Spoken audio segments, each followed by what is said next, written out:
welcome to MJ Unscripted. I am MJ Walker. I'm so glad that you joined us today. How do you know that you're in the right place? You are a person destined to become a better version of yourself. Today I have with me two guests. I have Andre Morse and I have Trish. Let's go with Santiago. Thank you guys for coming today. Thank This you. is a different but special kind of episode, as normally I have one person, or last time I had a couple, which you guys are not that, right? But I brought you guys on because we are in our community, we are dealing with divorce a lot, Yeah. right? We're dealing with divorce, unfortunately. And if it's going to happen, then it's almost one of those things like, how do I deal with it, right? The pros and cons, or the ups and the downs. There's so much that come with it. But before we jump into that, I would love for you guys to introduce and let people know who you are. You want to start? Who are you? Sure. My name is Andre Morris. I am a father of three. Okay. I have an 18-year-old son. I have a 20-year-old daughter, and I have a 15-year-old son. You're busy. Yeah. So Okay. also a U.S. veteran. Was in the Navy, and I serve as a deacon in the Nice. church. Nice. Okay. Miss Trish. My name is Tricia Santiago. I am a woman of God, first and foremost. I'm a mother of three. I have a 20-year-old son, 16-year-old son, and a 13-year-old daughter. Okay. I am a probation officer Okay. for the courts. Okay. I am an auntie. I'm a dance auntie. Dance I'm a sister. auntie. I'm a friend. I am a believer of mental health therapy. Nice. I have my master's in clinical mental health counseling. So, Okay. and I just have a genuine love for helping people I love that. in any way that I can. I love that for both of you. Yeah. So in talking to both of you, I'm a childhood friend and someone I've met later in life who I would say at this point has become a sister to me. I realized that you both have something in common, right? Which are, number one, 3 children, right? It's almost like similar ages. And then 2 people who, and I'm going to use the word recently, have dealt with divorce. Yeah. Which is not an easy word. Some people don't like to talk about it. Some people don't like to address it. I think it's important that we do have those conversations, because there's someone right now who's dealing with something and they need to know. Absolutely. Right. Is that what I'm feeling? Is that normal? Yeah. Okay. So I don't know how we want to jump this off, or just converse, right? How long were we all married? Well, I was married for 20 years. Wow. 20 years. Together, 22. Okay. Married 20. Okay. Also, me and my ex-wife, we also have known each other for well over 35 years. Oh, okay. Wow. So we had a long history. You know, there was friendship, there was dating, then we got married. So we know this was a struggle, because it wasn't just somebody that I just randomly met. It was somebody that I had history with. Right. And so, it was tough. Divorce was definitely tough. Okay. Yeah. And you guys were married? So we were married almost 15 years. Okay. Together about 20 years. Yeah, and we met at work. Yeah, that's how we met. Okay. Yeah, so we met at work, and as soon as we met, we took off running, dating, and all of that. And then before we knew it, we were married, started having children. It was hard, because no one gets married to divorce. Right. Like, that's not the goal, obviously. Right. So it's definitely tough, because you get married and you want to stay the course. You want to be a good example for your children. And Correct. you want them to see love and, Absolutely. and all of those things. And but unfortunately, sometimes it just doesn't work out for different reasons. I could definitely touch on one thing that I think about when it comes to dating and choosing the person that you want to marry is like first and foremost, and I go back to like mental health therapy.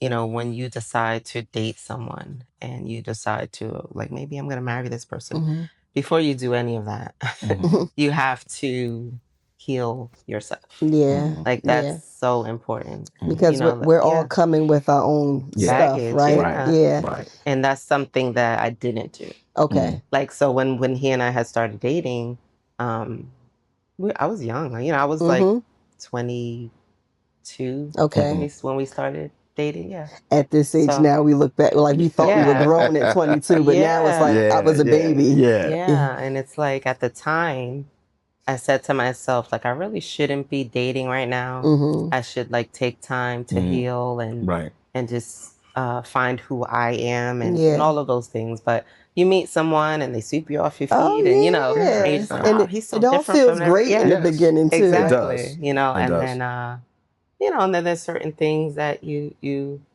uh, know that should be like dealt with in the beginning, but you just kind of sweep it under the rug. Right. Let me ask both of you, because it's something that I pay attention to now. Did you have an example of what marriage looks like prior to you guys getting married? Like, did you have anyone in your family who had kind of set this bar and like, this is what it looks like? Or was it more so like, I love this person and we just gonna figure it out? Like, we're winging it? No, I did not. Okay. You know, I grew up in a family with my mother and my sister. You know, dad passed away when I was 2 years old. Wow. And so it was just always just been me and my sister. Yeah. And so there really wasn't an example to really see, you know, of what marriage was supposed to look like. The only thing that I learned or that I took away from, you know, just being in that position was, you know, how hard you ought to work. Yeah. And that was just an example that my mother showed. Right. But as far as marriage, I really didn't have anyone to really see that model. And so when I started, you know, saying, okay, you know, I think I want to get married. I think I'm ready to do this. I'm ready to settle down. But not really knowing what comes along with it. Yeah. Yeah. I didn't, you know, and I said earlier that the one thing is that me and my ex-wife, we knew each other for a very long time, well over 30 years. We were friends. Yeah. Then we started dating. But when we got to marriage, we forgot about the friendship. We forgot about the dating. Yeah. And so we just here raising these kids. We just here. And so I think, you know, a lot of that played a part on it because it's like, man, we forgot what got us here. Yeah. Yeah. You know? And so, but it was, you know, different growing up and not really seeing. I wish I had an example to see, you know, how this works. Right. And of course, there's never going to be a blueprint. Correct. When it comes to marriage. Correct. But I wish there was something that, okay, maybe I would have listened more. Yeah. Maybe I would have done something different. Or even put yourself in positions where you could see it. Like you try to think of like having a mentor, right? Or going to church. Or like, because there's a lot of married couples in church. Like just not a blueprint, but more so an example. And I can also see the good and the bad because I think it's a bad, concept to think that marriage is always the sweetest bells and whistles. Like, no, it gets ugly, right? Right. Did you have an example or? I did not. You did not? Just, similar to you. I mean, my parents were together. They were married. However, when I was my dad was an alcoholic. Okay. So my dad was an alcoholic. It was very toxic from as long as I can remember. Because he, you know, would go out at night, drink with his friends, come home. They would argue. Like he'd be like, you know, just so drunk, calling her names, you know. So I just remember the toxicity. Yeah. As a dad, he was amazing. He was very loving, affectionate, you know, all of those just things. Just not a good partner. So yeah, he was just not a good partner. And it was, you know, the alcohol, you know, drugs and alcohol change who you are. You know, as a man, he was a beautiful man. You know, he was a spiritual man. You know, he believed in God. He loved my mom, you know, he loved us. But unfortunately, the alcohol took him away from us. Wow. Yeah. Demons. And I was about, let's see, how old was I? I was about 7 years old when he became incarcerated. And then at that point, my mother didn't allow him back in the home. So yes, I was about 7 when it just became my mom. So my mom no became example a single then. parent. Yeah, no example. Okay. Yeah. So so we get married, right? We're trying to figure this thing out. Right. And initially things are going well, and you touched on like the dating part, right? Like, because someone did say that to me, like you two were there 1st, right? And the kids will be fine as long as you two are fine. Yeah. But if no one, it's almost like you learn that later, right? But if no one plants it, you don't know. Right. So then we reach like this bumpy part in the relationship. When you reach it, in this bumpy area, do you decide immediately, is that your thought, like we should not be together, or do we try to make things work? Or well, there was a lot that played into that decision for me. okay. And selfishly, I thought about more so about myself. Okay. The image. Okay.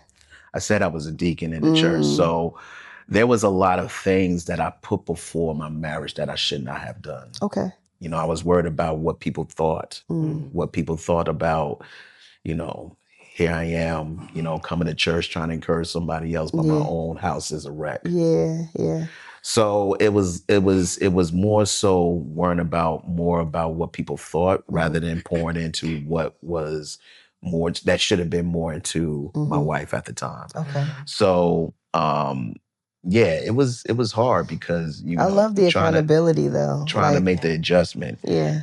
And it took me a long time, Mo. It took me a long time to get to the place of accountability. And to see yourself, like where did I contribute? Right. And it took counseling. It took counseling to go through that, because there was always, okay, but that person did this, that person did that. And then the counselor sat back and she said, I want to know more about what you did. And so no one's ever asked you that. And nobody has never asked me that. And so I was like, what? Wow. What you mean what I did? And so she was like, okay, I want you to, next time you come back, I want you to write it down. Okay. All the things that you can think about that what possibly went wrong on your part. Okay. And I came back and I was like, page 1. I was gonna say, did you have a laundry 2, list? Page 3. Wow. And I was like, wow, I really did all of this? But it was just the fact of going through this process, not knowing that I'm too, you know, I'm the one that's at fault here. Yeah. You know, I could have done more. I could have done a lot of things differently. Yeah. But I chose not to because of image. Okay.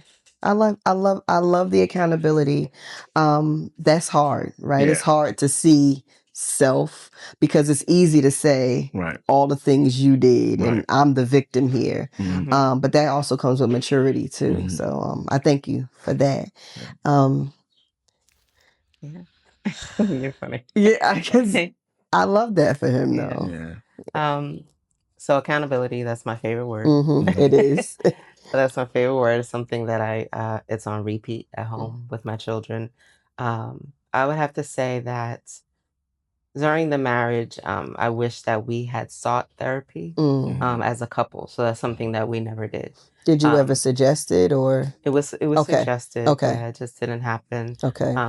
I eventually sought individual therapy. But this was later on when like a lot of the damage had already been done. And as far as accountability goes, the important thing for me was to take account of like what role did I play, you know, just like you did. Yeah, I can play victim all day long, but you were one of 2 people who decided to get married, who decided, you know, to take this journey. So I had to say, okay, well, let's go back to day 1. You know, you saw some red flags, like in terms of like the 2 of you needed to heal in your own ways. And maybe therapy should have been something that happened early on. So like before we got married, we did go to marital counseling, like maybe like, I'm sorry, counseling with a pastor. Okay. Pastoral counseling. Yes.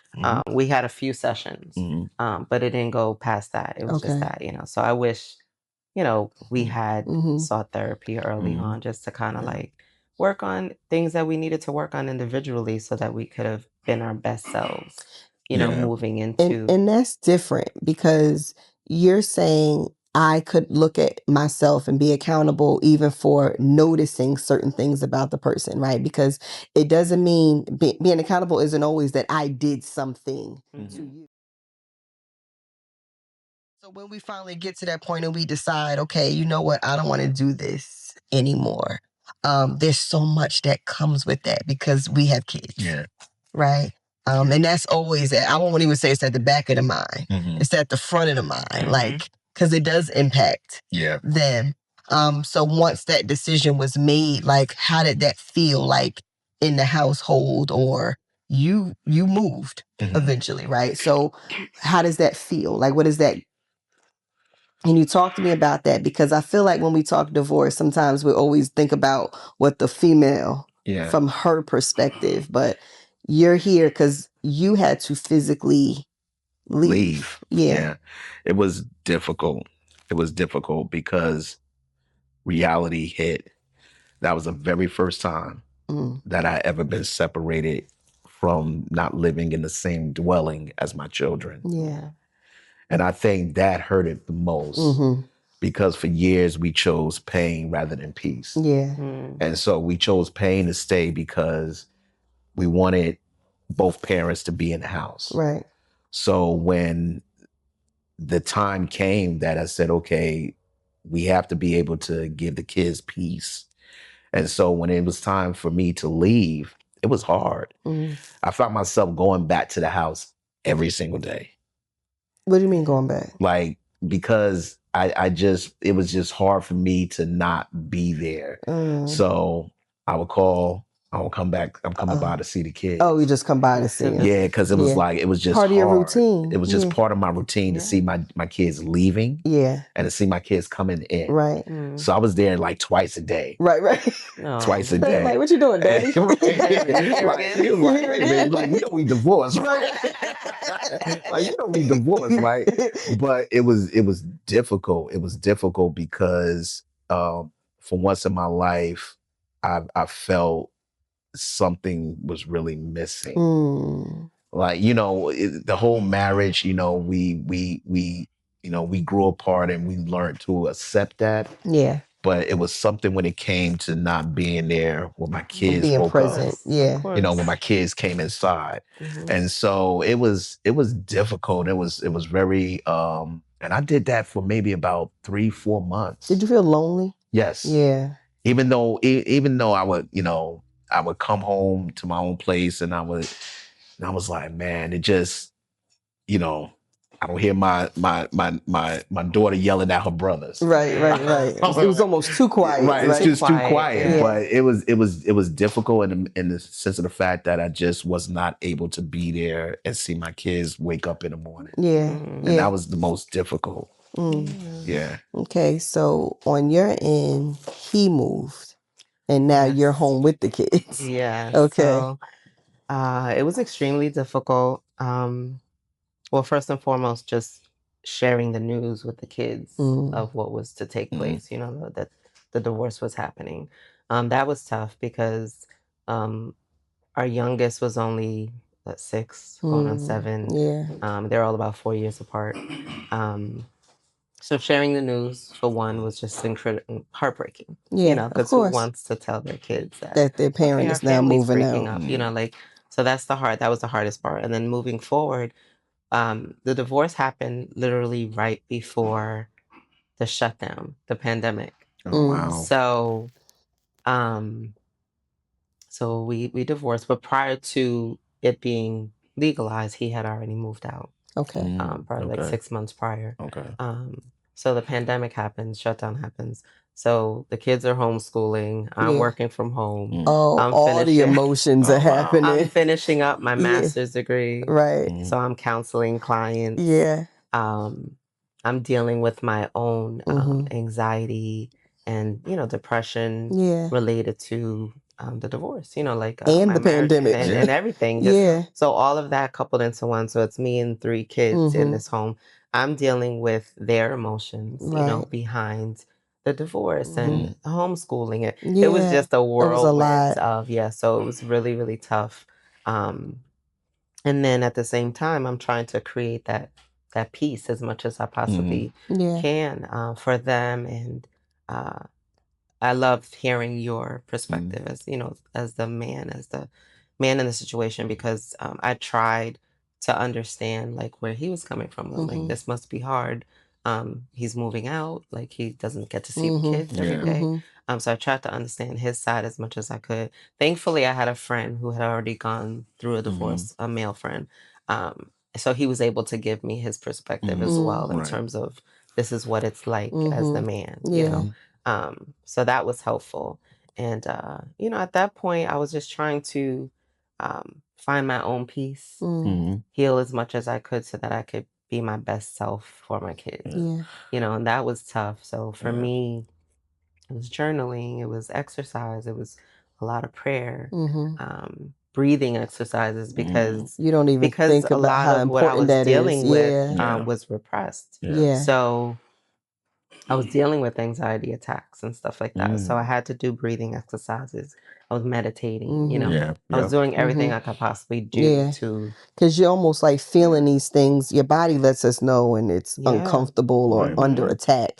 And you're feeling all these things. And it's like, wait, why am I breathing like this? Or you're or you're almost like holding the stress somewhere. Like you feel tense. And it's like you have to like, okay, I need to ground. Right? Feet on the ground, breathe, write. All that has to go somewhere. It can't stay in. Because it was survival mode, like for so many years, like when we're parents, mother or father, we do what we have to do to take care of our kids and make sure that they're well mentally, physically, emotionally. And sometimes with that, we neglect ourselves. We put our things on the back burner. You don't realize that you're not taking care of yourself physically, mentally. And then when stuff hits the fan, and you're like, okay, now I'm going through a divorce, and all these feelings and emotions that you put under the rug, come up to the surface, saying like, okay, now I have to deal with this. Yeah. It was funny. Well, not funny, but for me, my kids, it didn't catch my kids by surprise that we were getting divorced. Okay.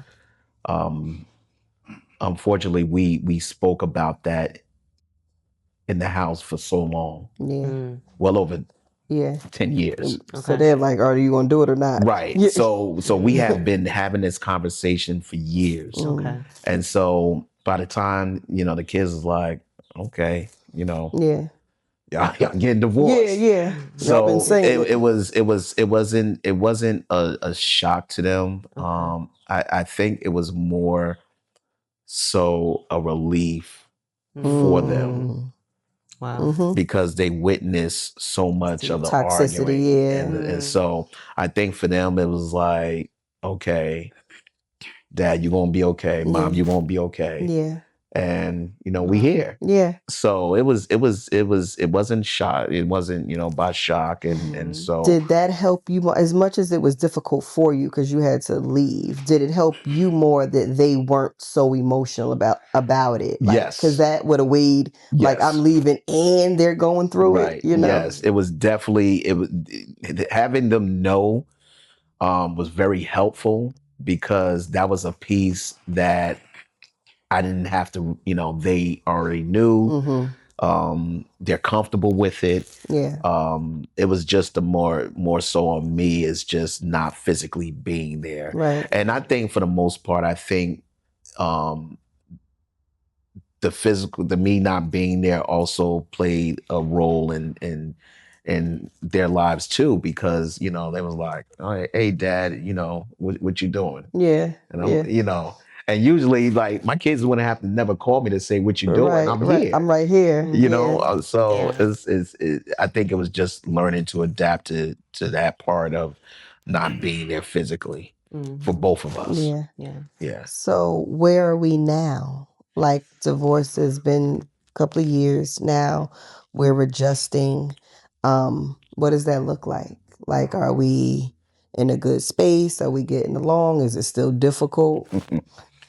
I'm in a very good space. Okay. Very good space. I think this is probably the most, I actually see the 13, 14-year-old in us again. Oh, okay. Because we went back to friendship. Yeah, that feels good. We went back to friendship. Okay. And we are laughing, we're joking. We just recently went to go pick up our daughter from college. Mm-hmm. And we're riding back, and I said, I gotta stop and get some chicken. And she laughing. My daughter's a nursing major. She laughing. Okay. My daughter's on the phone, and she like, you're not supposed to be eating that chicken. You got a doctor's appointment. So we just laughing and joking, and so we found ourselves just going back to where it started. That's good. Not to say that we're looking to Rekindle anything, but it's about raising these children. Absolutely. And so I think we're in a better space than we have been in a long time. Amen. Amen. Yeah. Because it was rough. Yeah. It's been, some time, and I love that we are now at that space where we can ride in the car and make sure our daughter is good getting home from college. Right. I love that. Yeah. Where are we? Oh, I would definitely have to say that we're a work in progress. Okay. But we're definitely in a better space than we were maybe 3 Years. 4 years ago. Yeah. So we're getting you to the see point some where movement. there's definitely some growth, Mm-hmm. some movement. We're able to have conversation. Yeah. We're able to do the things that we need to do, Right. for our kids, and that's just the goal. Yeah. The goal is to continue to create So- that peace between us and just remind ourselves that it's about the kids. It's always about the It's about the kids. kids. Absolutely. Yeah. They come first. And Judge Judy said, here's the plug. Judge Judy said that we have to get to a space where we love our kids more than we hate one another, right? And if I already don't hate you, then that part should be easy, right? But the goal is always what the kids need. And then if we're able to do that, two mature people can allow that to happen. Absolutely. So I love that. I love that you two were able to share different aspects of what you went through, and at 0 point did anybody bash anybody, right? Because it wasn't about coming on here to talk about what they did wrong. Like there was, at this point in your life, there's so much self-reflection that you were able to see your part. Right. I can see my part. I can see where we just didn't mesh and we made an adult decision. And this is where we are now. Right. So I thank both of you for your transparency, for your vulnerability. I love that you guys came on here today. Thank you so much. Thank you for saying yes. Yes. If you loved anything that you saw or heard, please do not be afraid to hit like, subscribe. I can be found on all podcast platforms, including YouTube. I pray that your day is filled with love, laughter, and learning, and I'll talk to you soon.